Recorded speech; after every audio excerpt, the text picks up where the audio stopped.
अच्छा इंसान रियाजी के सिफर की मानिंद होता है, जिसकी अपनी कोई कीमत नहीं होती, पर जिसके साथ जुड़ जाए इसकी कीमत 10 गुना बढ़ा देता है। इंसान सख्त मिजाज कब बनता है? जब बहुत सारे लोग इसकी नरमी का गलत फायदा उठा चुके होते हैं। मैं जब किसी को अपनी जिंदगी से दूर करना चाहता हूँ तो मैं उससे नफरत वगैरह नहीं करता, बस मैं अपनी इज्जत करना शुरू कर देता हूँ।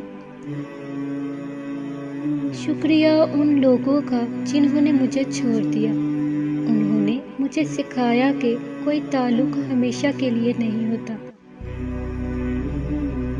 बड़ा गजब का नज़ारा है इस अजीब सी दुनिया का। लोग सब कुछ बटोरने में लगे हैं, खाली हाथ जाने के लिए। रिश्ते की किताब पर पहला लफ्ज़ ईमानदारी ना लिखा हो तो इसके आखिरी सफ़े पर आखिरी लफ्ज़ जुदाई लिखा मिलता है।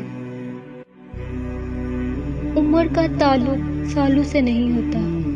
बाज़ औक़ात इंसान ऐन जवानी में सदियों पुराना हो जाता है।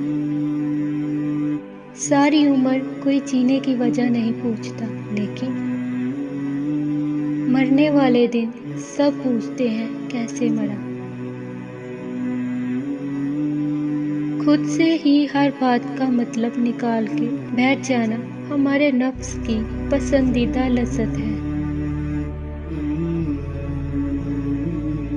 किसी बुजुर्ग ने बोला, जो शख्स सुबह के वक्त आसमान के तारे देखेगा, इसकी किस्मत का तारा हमेशा चमकता रहेगा।